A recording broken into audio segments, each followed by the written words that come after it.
హరే కృష్ణ. అందరికీ కూడా మన తెలుగు గీత కార్యక్రమానికి స్వాగతం అండి. కార్యక్రమం మొదలు పెట్టే ముందు ఇస్కాన్ శేషాద్రిపురం అధిష్టాన దేవతలైనటువంటి శ్రీ శ్రీ జగన్నాథుడు, బలదేవ, సుభద్ర మహారాణి, సుదర్శన, నితాయ్, చైతన్య, వామనదేవ్ పంచతత్వ ఆశీర్వాదాలు తీసుకుందాం అండి. ప్రార్థనలు చేద్దాము. ఓం అజ్ఞానాతిమిరాంధస్య జ్ఞానాంజనశలాకయా చక్షురున్మిళితం యేన తస్మై శ్రీ గురవే నమః. నమో ఓం విష్ణుపాదాయ కృష్ణప్రష్టాయ భూతలే శ్రీమతే భక్తి వేదాంత స్వామినితి నామినే. నమస్తే సరస్వతే దేవే గౌరవాణి ప్రచారిణి నిర్విశేష శూన్యవాది పాశ్చాత్య దేశతారిణే. జయ శ్రీ కృష్ణ చైతన్య ప్రభు నిత్యానంద శ్రీ అద్వైత గదాధర శ్రీవాసాది గౌర భక్త వృంద. హరే కృష్ణ కృష్ణ కృష్ణ హరే హరే, హరే రామ రామ రామ హరే హరే. ఈరోజు మనము 4వ అధ్యాయము దివ్య జ్ఞానంలో మనము 30వ శ్లోకం నుంచి 33వ శ్లోకం దాకా చూద్దామండి. సర్వేప్యేతే యజ్ఞవిదో యజ్ఞక్షపిత కల్మషా యజ్ఞశిష్టామృత భూజో యాంతి బ్రహ్మ సనాతనం. యజ్ఞ ప్రయోజనము నెరిగిన ఈ కర్తలందరూ పాప ఫలముల నుండి శుద్ధిపడి యజ్ఞ ఫలమనడి అమృతమును ఆస్వాదించినందున నిత్యమైన భగవద్ధామము వైపునకు పురోగమింతురు. 31వ శ్లోకం కూడా చూద్దాము. నాయం లోకోస్త యజ్ఞస్య పూతోన్యా కురు సత్తమా. ఓ కురువంశ శ్రేష్ఠుడా, యజ్ఞమును నిర్వహింపకుండా ఎవ్వరును ఈ లోకమున గాని ఈ జన్మమునందు గాని ఆనందముగా జీవింపలేరు. అట్టి ఎడ తరువాతి జన్మమును గూర్చి వేరుగా చెప్పనేలా. మనము ఈ యొక్క యజ్ఞాల గురించి తెలుసుకుంటున్నాము. ఈ యొక్క యజ్ఞాలు భగవద్జ్ఞానం అనేటువంటి అధ్యాయంలో అన్నమాట.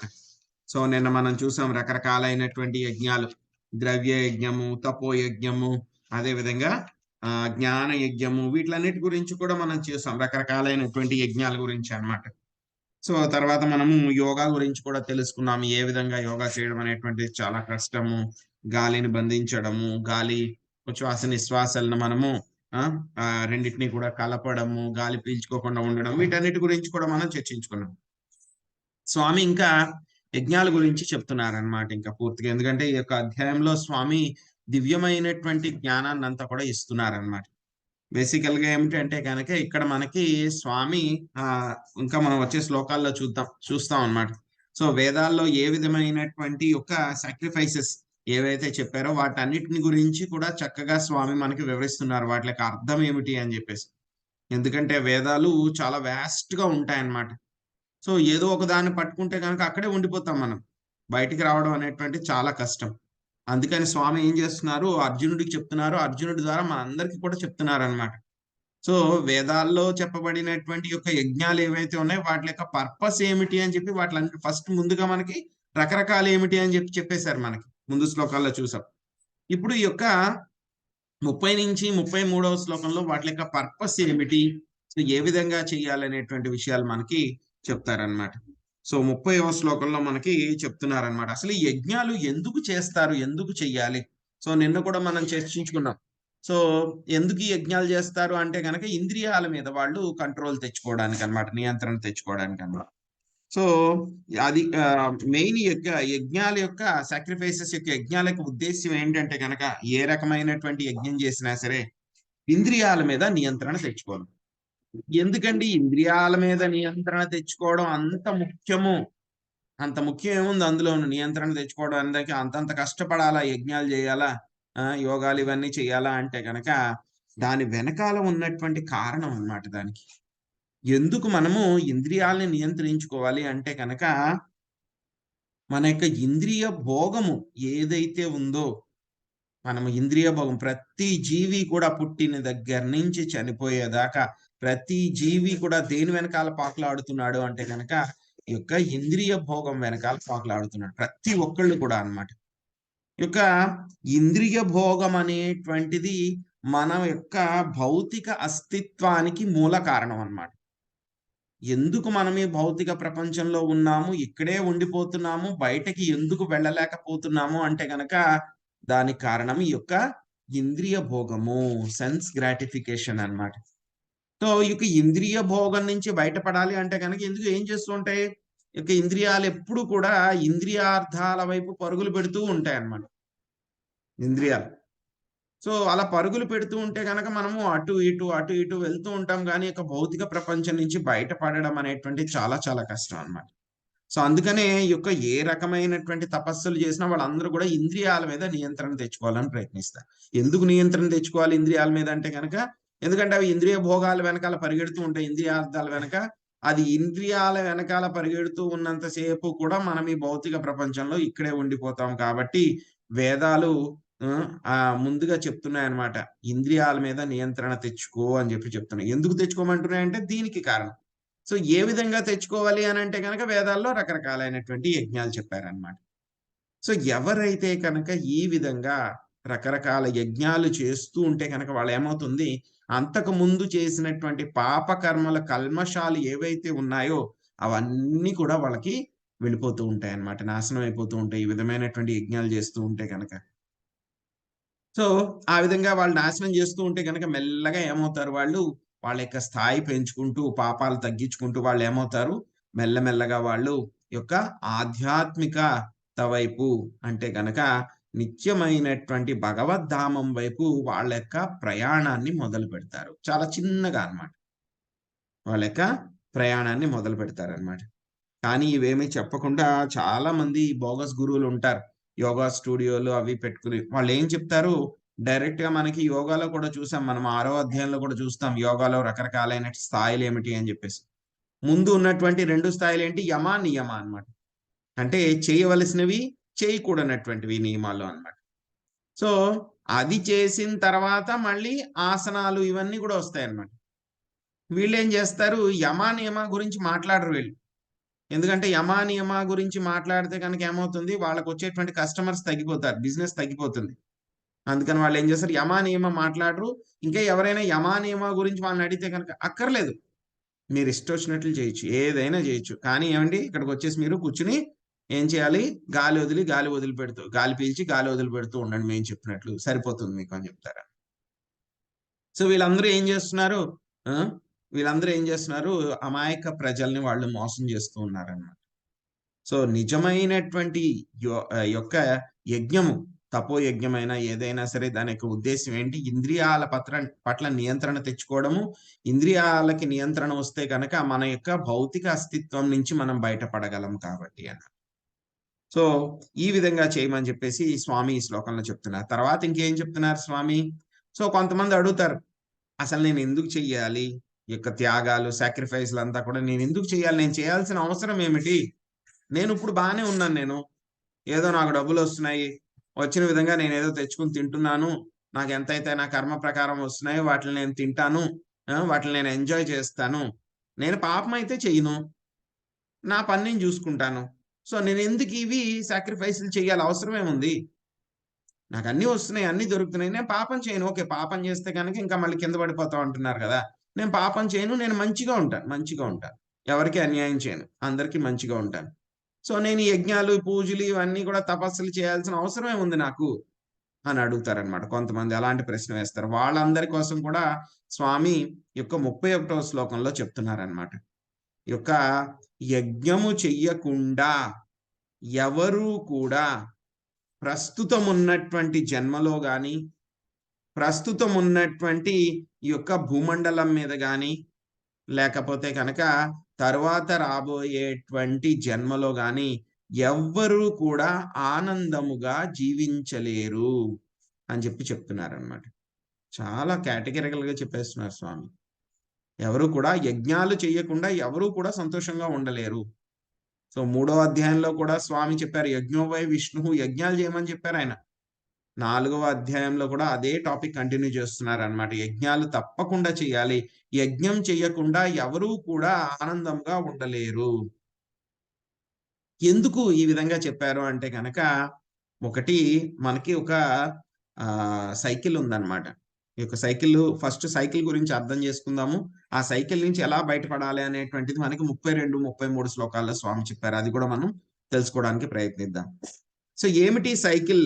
సైకిల్ అంటే గనక ఒక వృత్తం అన్నమాట. సో, ఏమిటిది అంటే గనక, ముందుగా జీవుడు ఎవరైతే కనుక ఈ భౌతిక ప్రపంచంలో పడిపోయాడో, ఆధ్యాత్మిక ప్రపంచానికి పడిపోయిన తర్వాత వాడికి కూడా జ్ఞానం ఉంది. కానీ ఆ జ్ఞానాన్ని ఏం చేస్తుంది? ఈ యొక్క ఆ జ్ఞానాన్ని మాయ ఏం చేస్తుంది? కప్పేస్తుందన్నమాట. ఫాల్స్ ఇగో ఏం చేస్తుంది? ఆ యొక్క జ్ఞానాన్ని మిథ్యాహంకారం ఏం చేస్తుందంటే, ఆ యొక్క జ్ఞానాన్ని పూర్తిగా కప్పేస్తుందన్నమాట. ఎప్పుడైతే ఈ విధంగా కప్పేసిందో వాడేం చేస్తూ ఉంటాడు? రకరకాలైనటువంటి పాప కర్మలన్నీ కూడా చేస్తూ ఉంటాడు. రకరకాల పాప కర్మలన్నీ చేస్తూ ఉంటాడు. ఈ పాప కర్మలు చేస్తే గనక ఏమవుతుంది? వాడు ఇంకా ఇంకా స్వామి వచ్చే శ్లోకాల్లో చెప్తారు మనకి. ఎవరైతే కనుక పాప కర్మలు చేస్తూ ఉంటారో వాళ్ళని ఇంకా ఇంకా స్వామి ఏమంటున్నారు? ఏవైతే గనక భయంకరమైనటువంటి జంతు ప్రపంచంలోకి నేను తోసేస్తానని చెప్పి స్వామి చెప్తున్నారు. ఎందుకంటే వాళ్ళు చేసే పాపాలను బట్టి అన్నమాట. అప్పుడేమవుతుంది? మనం ఇంకా ఇంకా ఈ యొక్క జంతు ప్రపంచంలో కిందకి చాలా తక్కువ శరీరాలు ఏవైతే ఉంటాయో, అధమ శరీరాలు ఏవైతే ఉంటాయో వాటిలోకి తోయబడతాం అన్నమాట. అక్కడి నుంచి మళ్ళీ కొంచెం ఏదో కష్టపడి ఎవల్యూషన్‌లో మళ్ళీ మానవ శరీరానికొచ్చినా సరే, వాడికేమవుతుంది? పూర్తిగా వాడికి అజ్ఞానమే ఉంటుంది వాడికి. ఈ అజ్ఞానం వల్ల ఏం చేస్తాడు? మళ్ళీ మానవ శరీరంలో ఉన్నప్పుడు మళ్ళీ వాడు పాపాలు చేస్తాడు. మళ్ళీ ఏమవుతాడు? మళ్ళీ యానిమల్ కింగ్డమ్ జంతు ప్రపంచంలోకి మళ్ళీ పడిపోతాడు. సో, ఈ విధంగా వాడు తిరుగుతూ ఉన్నాడు. వాడే కాదు. వాడంటే గనక మనందరం కూడా ఈ విధంగా తిరుగుతూ ఉన్నాం అన్నమాట. ఎన్ని సైకిల్స్ తిరిగామనేటువంటిది లెక్కలేదు. ఎన్ని సంవత్సరాలు, ఎన్ని లక్షల కోట్ల సంవత్సరాల నుంచి తిరుగుతున్నామనేటువంటిది లెక్కలేదన్నమాట. సో, కాబట్టి దీన్నించి బయటపడాలి అనంటే గనక ఉన్నటువంటి ఒకే ఒక సమయము, ఒకే ఒక శరీరం ఏంటంటే గనక మానవ శరీరము. ఎందుకంటే మిగతా జంతువులు ఒక పులి ఉందనుకోండి. ఒక పులి ఏదో జింకనో, లేదా ఏదో పక్షినో చంపుకు తినేసిందనుకోండి. దానికేం పాపం రాదు. ఎందుకంటే గనక అది పాపం గాని, పుణ్యం గాని ఏమి ఉండవు. ఎందుకంటే దానికది డెస్టిన్డ్ అన్నమాట. దానికిచ్చారు. అదే ఆహారం దానికి. పులికి మీరు వేరే గడ్డి పెడితే గనక తినదది. దాని ఆహారం ఏంటి? మాంసం తినడం. మాంసం అయితేనే తింటుందది. కాబట్టి అది మాంసం తిన్నా సరే దానికేం పాపం రాదు. కానీ మానవులకు అలా కాదు. ఒక మానవ జన్మలోనే మనము ఈ యొక్క పాపము, పుణ్యము రెండిటిని కూడా సంపాదించుకోగలం అన్నమాట. సో, కాబట్టి ఈ యొక్క సైకిల్ ఏదైతే ఉందో అజ్ఞానం మూలంగా పాప జీవితాన్ని మనం కంటిన్యూ చేయడము, మళ్ళీ భౌతిక ప్రపంచంలో యొక్క జంతు ప్రపంచంలో కింద పడిపోవడం అనేటువంటి యొక్క సైకిల్ నుంచి బయటపడాలి అనంటే గనక మానవ జన్మ చాలా ఉత్తమమైనది. అందుకనే ఇవన్నీ కూడా మనకి చెప్పబడ్డాయన్నమాట. జంతువుల కోసం కాదు ఇవన్నీ కూడా. సో, అందుకే ఏం చెప్తున్నాయి వేదాల్లో 4 ముఖ్యమైనటువంటి విషయాలు చెప్పారన్నమాట. ధర్మ, అర్థ, కామ, మోక్షాలు. ఇప్పటిదాకా మనం సాక్రిఫైసెస్ చూసాం. ఏ విధంగా చేయాలి ఏంటి అని. సో, సాక్రిఫైస్ యొక్క పర్పస్ చూసాం. సో, ఇప్పుడు ఈ శ్లోకంలో మనం ఏం చేస్తున్నాం? ఎందుకు నేను సాక్రిఫైస్‌లు చేయాలి? సాక్రిఫైస్ చేయకపోతే కనుక మనము ఈ యొక్క ప్రపంచంలో గాని, ఈ జీవితంలో గాని మనం సంతోషంగా ఉండలేము కాబట్టి అన్నమాట. సో, ఏమవుతుంది వేదాల్లో మనకి చెప్తారు. ఏం చేయమన్నారు? ధర్మాన్ని ఆచరించండి అంటే గనక ఇక తపస్సులన్నీ కూడా చేయండి అని చెప్పారు. చేస్తే గనక ఏమొస్తుంది మనకి? అర్థము. అర్థము అంటే గనక ధనమొస్తుంది. ధనము, సంపదలు, రిసోర్సెస్ ఏవైతే ఉన్నాయో అవన్నీ కూడా వస్తాయి. ధనం అంటే ధనం ఒకటే కాదు. భౌతిక మైనటువంటి వనరులు ఏవైతే ఉన్నాయో అవన్నీ కూడా మనకొస్తాయి. ఇవే వనరులు ఎలా వస్తాయి? మనం యజ్ఞం చేయటం మూలంగా మనకి వస్తాయన్నమాట ఇవన్నీ. సో, బానే ఉంది. సో, ఇవొచ్చినియి వనరులొచ్చిన తర్వాత ఏమవుతుంది? వీడు అవన్నీ కూడా తీసుకున్నాడు. ఆహారాలు మొత్తం అన్నీ తీసుకున్నాడు. వీడికి శరీరం బాగా స్ట్రాంగ్‌గా తయారైంది. సో, ఏం చేశాడు? నెక్స్ట్ టార్గెట్ ఏంటి వాడికి? ఇంద్రియ భోగం చేయాలి. కామ. సో, ఏం చేస్తాడు వాడు? కామం చేస్తూ ఉంటాడనమాట. సో, ఎప్పుడైతే ఈ విధంగా కామం చేస్తూ ఉన్నాడో వాడికి కొన్నాళ్ళకి ఏమవుతుంది వాడికి, సో, ఇది సరిపోలేదు నాకు డోస్ ఇంకా ఎక్కువ కావాలి అనిపిస్తుందనమాట వాడికి. సో అప్పుడు వాడు ఏం చేస్తాడు, వాడు ఇదంతా కూడా అయిపోయిన తర్వాత మోక్షం వైపు ఆలోచించడం మొదలు పెడతాడు. కానీ ప్రస్తుతం ఉన్నటువంటి కలియుగంలో మనం ఎలా ఉన్నాము అంటే కనుక మనకి ఎంత కామం చేసినా సరే ఇంకా మనకి తనివి తీరట్లేదన్నమాట. మోక్షం గురించి 99.9% మంది ఎవ్వరు కూడా ఈ యొక్క మోక్షం గురించి ఆలోచనే ఉండట్లేదన్నమాట. సో ఈ యొక్క మోక్షం వైపు వెళ్ళాలి అంటే గనక ఎక్కడి నుంచి మొదలవుతుందది? యజ్ఞము అంటే సాక్రిఫైస్. ఒక యజ్ఞాలు చేయడం మూలంగానే ఇదంతా మొదలైంది కాబట్టి యజ్ఞాలు చాలా ముఖ్యము. అది చేయకుండా ఎవరు కూడా సంతోషాన్ని పొందలేరు అని చెప్పి స్వామి చెప్తున్నారనమాట. సో చాలా మంది చెప్తారనమాట. ఇక మోక్షం అంటే ఏమిటి అంటే గనక, ఏం లేదండి మీరు ఇష్టం వచ్చినట్లు మీరు ఉండండి. మీకు ఏది మంచిది అనిపిస్తే అది చేయండి. ఏది చెడ్డది, మంచిది ఏమీ లేదు. ఎప్పుడైతే గనక మీరు చనిపోతారో అప్పుడు మొత్తం అన్నీ కూడా జీరో అయిపోతాయి. Balance some zero. కాబట్టి మీరు ఏం కావాలంటే అది చేయండి. మీ యొక్క ఇంద్రియ భోగం ఒకటే లైఫు మీకుండేది. ఆ తర్వాత లైఫే లేదు మీకు. ఎంత ఇంద్రియ భోగం అంటే అంత ఇంద్రియ భోగం చేయండి అని చెప్పి చెప్తూ ఉంటారనమాట. Beg, borrow, steal. హ్మ్. ఎవరైనా సరే అడుక్కోమంటారు. లేకపోతే గనక అప్పు తెచ్చుకోమంటారు. లేకపోతే గనక దొంగతనం చేసైనా సరే మీ యొక్క ఇంద్రియ భోగాల్ని చేయండి అని చెప్పి కొంతమంది చెప్తూ ఉంటారనమాట ఆ విధంగా. ఎవరైతే పాపాత్ములు ఉంటారో వాళ్ళు చెప్తూ ఉంటారు ఆ విధంగా. సో, కానీ మనకి వేదాలు అవి చెప్పట్లేదన్నమాట. వేదాలు ఏం చెప్తున్నాయి మనకి, ధర్మార్థ కామ మోక్షాల ద్వారా నియమితమైనటువంటి ఇంద్రియ భోగం చేసి నువ్వు మోక్షం వైపు వెళ్ళు అని చెప్తున్నాయి. మోక్షం అంటే గనక ఏమిటంటే గనక చనిపోవటం మోక్షం కాదనమాట. సో, మోక్షం అంటే కనుక మనకి ఆహ్, మనము ఆధ్యాత్మిక పదం వైపు మనము ఏదైతే ఉందో, ఆధ్యాత్మిక ప్రపంచం వైపు భగవద్ధామానికి వెళ్ళడమే మనకి మోక్షం అన్నమాట. ఆ యొక్క భగవద్ధామానికి వెళ్ళడం. ఈ యొక్క భౌతిక ప్రపంచం నుంచి బయటపడడమే అన్నమాట. సో, తర్వాత స్వామి మనకి ఏం చెప్తున్నారో చూద్దాం. 32, 33 శ్లోకాల్లో.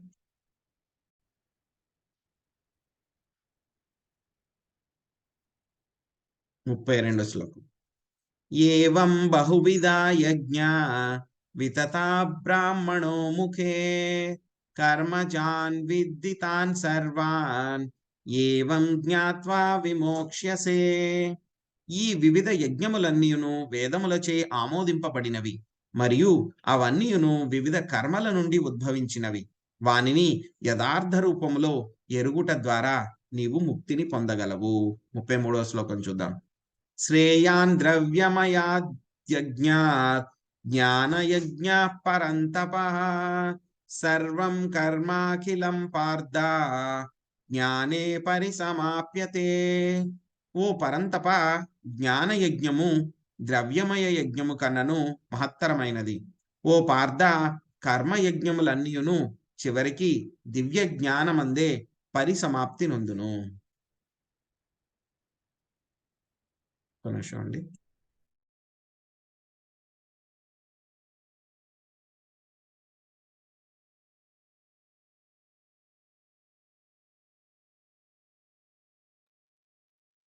సో మనకి ఈ 32వ శ్లోకంలో చెప్తున్నారనమాట.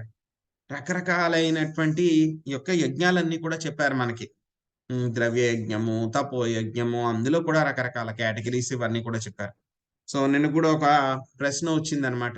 సో ఎందుకు ఇన్ని రకాలైనటువంటి యజ్ఞాలన్నీ కూడా చెప్పాలి? అల్టిమేట్ అయినటువంటి భక్తి యోగం చెప్పేయచ్చు కదా అని చెప్పి ఒక ప్రశ్న వచ్చిందనమాట. సో దానికి చెప్తున్నారన్నమాట. ఎందుకు ఆ విధంగా అన్ని రకాలైనటువంటి యజ్ఞాలు ఉండాలి అంటే గనక, మనకి చూస్తే గనక మన శరీరానికి రకరకాలైనటువంటి జబ్బులొస్తూ ఉంటాయి మనకి. రోగాలొస్తూ ఉంటాయి. సో రకరకాలైనటువంటి రోగాలొచ్చినప్పుడు ప్రతి రోగానికి, జబ్బుకి కూడా ఒక్కొక్క రకమైనటువంటి మెడిసిన్ ఉంటుంది. మందుంటుంది. మనకి జలుబు చేసిందనుకోండి. సో ఎందుకు ఇన్ని రకరకాల మందులు? అన్నీ ఒకటే మందుంటే సరిపోద్ది గదా! అని చెప్పేసి మనకి జలుబు చేసిందనుకోండి, మనము కడుపు నొప్పి మందేసుకుంటే గనక మన జబ్బు తగ్గుతుందా? తగ్గదు. సో, అలాగా ఎందుకు ఇన్ని రకాలుండాలి అంటే గనక, ఇన్ని రకాల జబ్బులున్నాయి కాబట్టి, అన్ని రకాల మందులున్నాయి. ఇన్ని రకాలైనటువంటి జబ్బులున్నాయి కాబట్టి, అన్ని రకాల మందులున్నాయి. అదే విధంగా మనకి రోజు ఒకే రకమైనటువంటి ఆహారం పెట్టారనుకోండి. రోజు కిచిడి. పొద్దున్న, మధ్యాహ్నం, సాయంత్రం. మళ్ళీ పొద్దున్న, మధ్యాహ్నం, సాయంత్రం. అదే పెట్టారనుకోండి రోజును. ఏమవుతుంది మీకు? ఒక వారం రోజుల తర్వాత తింటారా అదే దాన్ని?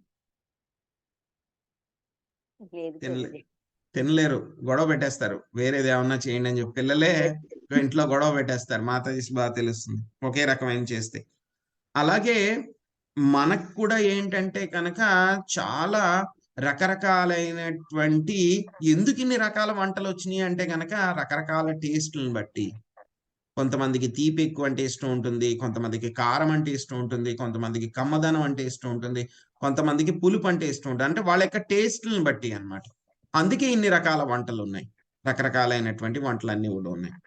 అలాగే ఎందుకు ఇన్ని రకాల యజ్ఞాలు స్వామి ప్రిస్క్రైబ్ చేశారు అవన్నీ కూడా వేదాల్లో ఇచ్చారు అంటే కనుక జీవులందరికీ కూడా వాళ్ళ యొక్క స్వభావాన్ని బట్టి మనస్సు, బుద్ధి, అదేవిధంగా వాళ్ళ యొక్క శరీరము దాని యొక్క స్వభావాలను బట్టి వాళ్ళు ఏ గుణంలో ఉన్నారు, సత్వగుణంలో ఉన్నారా, రజోగుణంలో ఉన్నారా, తమో గుణంలో ఉన్నారా, వాళ్ళు ఏ విధంగా చేయాలనుకుంటున్నారా అనేటువంటి దాన్ని బట్టి వాళ్ళకి రకరకాలైనటువంటి టేస్ట్లు ఉంటాయన్నమాట. సో వాళ్ళందరికీ కూడా క్యాటర్ చేయడం కోసం అని చెప్పేసి వేదాల్లో ఇన్ని రకాలైనటువంటి యజ్ఞాలన్నీ కూడా మనకి ఇవ్వడం జరిగిందనమాట. సో ఎందుకు ఇంతమంది దేవీ దేవతలు ఉన్నారు అంటే గనక అన్ని రకాల కోరికలు ఉన్నాయి వాళ్ళకి. అన్ని రకాలుగా వాళ్ళు చేయాలనుకుంటున్నారు కాబట్టి అన్ని రకాలు కూడా ఇచ్చారు వేదాల్లో. సో ఇందులో ఏమీ తప్పు లేదు. కానీ ఏంటంటే గనక ఎందుకు ఈ విధంగా ఉన్నాయి ఇన్ని రకాలైనటువంటి విషయాలు కూడా చాలా మందికి తెలీదనమాట. ఎవరినైనా ప్రశ్నించారనుకోండి, ఎందుకు ఇంతమంది ఉన్నాయి? ఎందుకు ఇన్ని రకాలు ఉన్నాయంటే గనక ఎవరికీ తెలీదు. వాళ్ళు బ్లాంక్ ఫేస్ పెడతారనమాట. వాళ్ళు బ్లాంక్ ఫేస్ పెడతారనమాట. సో మనందరికీ కూడా మన యొక్క స్థాయిని బట్టి వర్ణాశ్రమ సిస్టంలో మనందరికీ కూడా ఒక్కొక్క లెవెల్స్ ఉన్నాయన్నమాట. ఆ లెవెల్స్‌ని బట్టి మనము చెయ్యవలసినటువంటివి, చెయ్యదగినటువంటివి, చెయ్యాలనుకుంటున్నవి, ఇష్టమున్నటువంటివి రకరకాలైనటువంటి యజ్ఞాల చాయిస్‌లన్నీ కూడా ఇచ్చారన్నమాట మనకి. సో అవేంటి రకరకాలైనటువంటి వ్యక్తులు ఏ విధంగా వాళ్ళు పని చేయాలనుకుంటున్నారో ఆ విధంగా వాళ్ళకి అన్ని రకాలైనటువంటి యజ్ఞాలు కూడా ఇచ్చారన్నమాట. సో బాగానే ఉంది. ధర్మార్థ కామ మోక్షాలన్నారు. మెల్లగా యజ్ఞాలు చేయమన్నారు. కానీ స్వామి ఏం చెప్తున్నారంటే కనుక మనకి 33వ శ్లోకంలో మనం ఏ యజ్ఞం చేసినా సరే అసలు ఈ యజ్ఞం మనం ఎందుకు చేస్తున్నాము అనేటువంటి విషయం మనకి తెలియాలి. ఎందుకు చేస్తున్నాం అనేటువంటి విషయం తెలియాలన్నమాట. సో ఏదో మెకానికల్‌గా చేసేయటం కాదు. సో ఎందుకు చేస్తున్నాము? ఎలా చెయ్యాలి? ఏ విధంగా చేయాలి? దాని పర్పస్ ఏమిటి అని చెప్పి మనం తెలుసుకోవాలన్నమాట. సో అదే మనకి 33వ శ్లోకంలో చెప్పారన్నమాట మనకి. ఏం చెప్పారో ఒకసారి 33వ శ్లోకం చూద్దాం. ఓ పరంతప జ్ఞాన యజ్ఞము ద్రవ్యమయ యజ్ఞము కన్నము మహత్తరమైనది. ఓ పార్థ ఈ కర్మ యజ్ఞములన్నీయు దివ్య జ్ఞానమునందే పరిసమాప్తమగును. ద్రవ్యమయ యజ్ఞం అంటే కనుక ధనాన్ని దానం చేయడము, పేదవాళ్ళకి సత్రాలు అవన్నీ కూడా కట్టించడము, ఆహారం దానం చేయడము, ఇవన్నీ కూడా ద్రవ్యమయ యజ్ఞంలోకి వస్తాయి. దానికన్నా ఏంటంటే గనక దానికన్నా మనకి ఒక జ్ఞాన యజ్ఞం అనేటువంటిది కూడా చూస్తాం. సో ఏమవుతుంది మెల్లగా మనకి ఇక్కడ చెప్పినటువంటి ఒక యజ్ఞాలన్నీ కూడా చేస్తూ చేస్తూ ఉంటే కనుక ఏమవుతుందంటే కనుక చేసేవాడి యొక్క జ్ఞానం పెరుగుతూ ఉంటుంది. చేసేవాడి యొక్క జ్ఞానం పెరుగుతుంది. ఈ యొక్క జ్ఞానం లేకుండా ఎవరైనా సరే ఏదో ఇష్టం వచ్చినట్లు యజ్ఞాలు చేస్తూ ఉంటే గనక దానివల్ల ఎటువంటి ప్రయోజనం కూడా లేదనమాట. సో ఏమవుతుంది ఎలా ఉంటాయి మన వాళ్ళు చేసేటువంటి యొక్క యజ్ఞాలు అని అంటే గనక ఏదో కళ్ళు మూసుకుని చేసేస్తూ ఉంటారు. ఏదో చెయ్యాలి కాబట్టి చేస్తున్నాము. ఎందుకు చేస్తున్నారా ఇది అంటే గనక ఎవ్వడికి తెలియదనమాట. ఏమవుతుందంటే గనక ఒక ఆవిడ ఉందంట. సో ఒక ఆవిడ ఏంటి వాళ్ళ ఇంట్లో పెళ్లి జరుగుతుంది. వాళ్ళ అమ్మాయి పెళ్లి జరుగుతుందన్నమాట. పెళ్లి జరుగుతూ ఉంటే గనక వాళ్ళ ఇంట్లో కోళ్ళు పెంచుకుందంట ఆవిడ. కోళ్ళు పెంచుకుంటే గనక ఏమవుతుంది ఒక పిల్లి వచ్చి రోజు ఒక్కొక్క కోడిని చంపేస్తూ ఉందంట. చంపేసి తినేస్తోందంట. సో దాని నుంచి కాపాడడానికి ఆవిడ ట్రై చేస్తుంది చాలా రోజుల నుంచి. కానీ ఆవిడ ఆ పిల్లిని పట్టుకోలేకపోయింది. సో వాళ్ళ ఇంట్లో ఒక రోజు పెళ్లి జరుగుతుందన్నమాట. పెళ్లి జరుగుతుంటే గనక ఈవిడ ఏం చేసింది ఆ సమయంలో ఆ పిల్లిని చూసింది. సో రోజు మా కోడి పిల్లల్ని చంపేస్తోంది ఇది అని చెప్పేసి వెంటనే ఒక పెద్ద బుట్ట తీసుకొచ్చి ఆ పిల్లి మీద పెట్టేసింది. పిల్లి దొరికింది. దాని తర్వాత ఏదో బయట తీసుకెళ్ళి పాడేయడం ఏదో చేసింది ఆ తర్వాత. ఈ విషయాన్ని వాళ్ళ అమ్మాయి చూసింది. ఈ విషయాన్ని వాళ్ళ అమ్మాయి చూసిందన్నమాట. అంటే మా అమ్మగారు ఏం చేశారు పెళ్లి రోజు ఒక పిల్లిని ఒక బుట్ట కింద పెట్టింది ఆవిడ. దాని వెనకాల ఆవిడ ఎందుకు పెట్టింది అంటే కనుక అది రోజు వచ్చి తినేస్తుంది కాబట్టి ఆవిడ అలా చేసింది. ఆ రోజు చెయ్యాలనేం కంపల్సరీ కాదు. కానీ ఈ అమ్మాయి ఏమనుకుంది, ఓ మా అమ్మగారు ఇలా చేశారు. ఆ తర్వాత ఈ అమ్మాయి వాళ్ళ అమ్మాయి పెళ్ళికొచ్చింది. అప్పుడు ఏం చేసింది, ఈవిడ ఆలోచించింది. అప్పుడు వాళ్ళ అమ్మగారు లేరు. లేకపోతే గనక ఆవిడ ఆలోచించిందనమాట. సో మా అమ్మగారు ఎలా పెళ్లి చేశారు నా పెళ్లి అని ఆలోచిస్తే అన్ని టిక్ చేసుకుంది. కానీ ఒకటి మిస్ అవుతుందే అని ఆలోచించింది. ఆలోచిస్తే గనక మా అమ్మగారు నా పెళ్లి రోజు ఒక పిల్లిని బుట్ట కింద పెట్టింది ఆవిడ. నేను పెట్టలేదు పిల్లిని అని చెప్పేసి, వాళ్ళ ఇంటి దగ్గర పిల్లులు లేవు.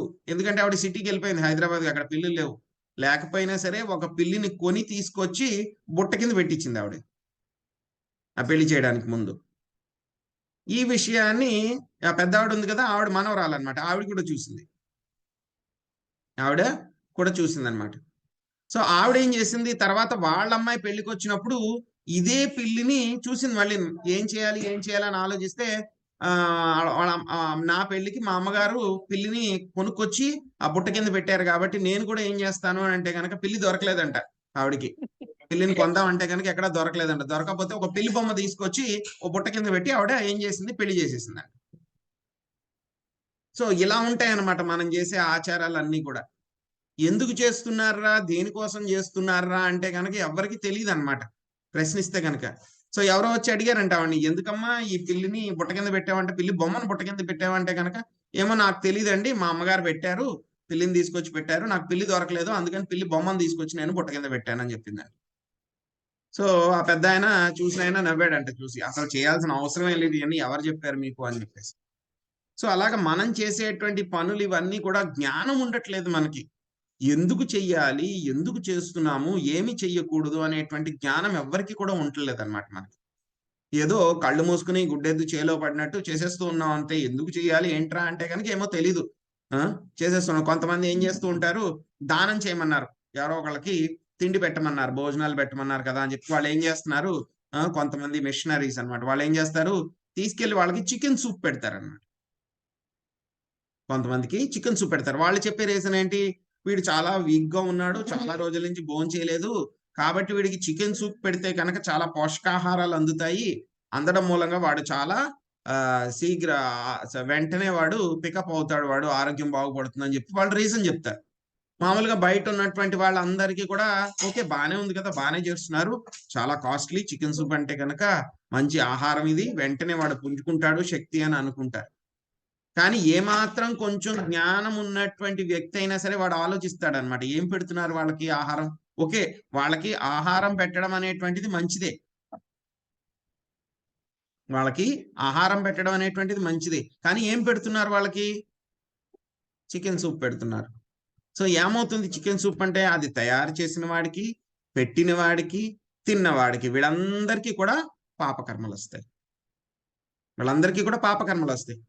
వాడు ఆల్రెడీ ఏవో చాలా పాపాలు చేశాడు. వాడు పాపాలు చేసినందుకే వాడికి ధనం లేకుండా, తిండి లేకుండా వాడు చాలా ఇబ్బందులు పెడుతున్నాడు, కష్టాలు పడుతున్నాడు వాడు. మీరు వాడికి ఏం చేస్తున్నారు, ఇంకా తీసుకెళ్లి ఆ చికెన్ సూప్ పెడితే ఏమవుతుంది, వాడి పాపం ఇంకా పెంచుతున్నారు మీరు. వాడి పాపం ఇంకా పెంచుతున్నారు మీరు. పెంచితే ఏమవుతుంది, వాడు కష్టాలు అనుభవిస్తాడు. సో ఇలాగా మనం ఏది చేస్తున్నాము, ఎందుకు చేస్తున్నాము, ఎలా చేస్తున్నాము అని చెప్పి తెలియకుండా కళ్ళు మూసుకొని చేస్తే గనక మనకి లాభం లేదు. అందుకే స్వామి చెప్తున్నారనమాట, ఎన్ని రకాల యజ్ఞాలు చేసినా సరే మెల్లగా ఏమవ్వాలి, మన యొక్క జ్ఞానము వృద్ధి చెందాలి. మన యొక్క జ్ఞానం ఏదైతే ఉందో ఆ జ్ఞానం అనేటువంటిది వృద్ధి చెందాలి.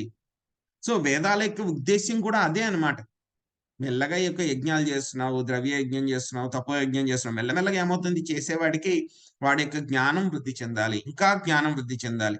సో ఒక యజ్ఞం చేశాడు, కొంచెం పుణ్యం వచ్చింది, వాడి జ్ఞానం పెరుగుతుంది, మళ్ళీ ఇంకొక యజ్ఞం, మళ్ళీ పుణ్యం చేశాడు. అలాగా మన యొక్క జ్ఞానం అభివృద్ధి చెందకుండా మనం ఈ యొక్క యజ్ఞాలు కళ్ళు మూసుకుని ఎవరు మనకి 34వ శ్లోకంలో రేపు వచ్చేటప్పుడు కూడా చూస్తాం అనమాట, ఎలా చేయాలి వీటిలన్నిటిని అని చెప్పేసి మనకి గైడ్ ఉండాలి. జ్ఞానం లేకుండా చేస్తే కనుక మనం చేసేటువంటి పనులు ఈ విధంగా ఉంటాయి అన్నమాట.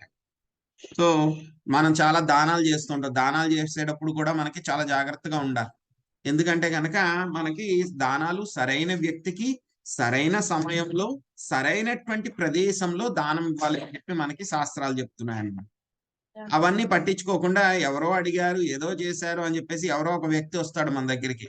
సో వాడు ఏదో డబ్బులు అడుగుతాడు, మనల్ని అడిగితే కనుక మనం డబ్బులు ఇచ్చేస్తాం. ఆ డబ్బులు తీసుకుని వాడు ఏం చేస్తాడు, ఏదో మందు తాగడానికో, సిగరెట్ తాగడానికో, ఏదో పాప కర్మలకో వాడు ఉపయోగించాడంటే కనుక మీకు అందులో షేర్ వచ్చేస్తుంది.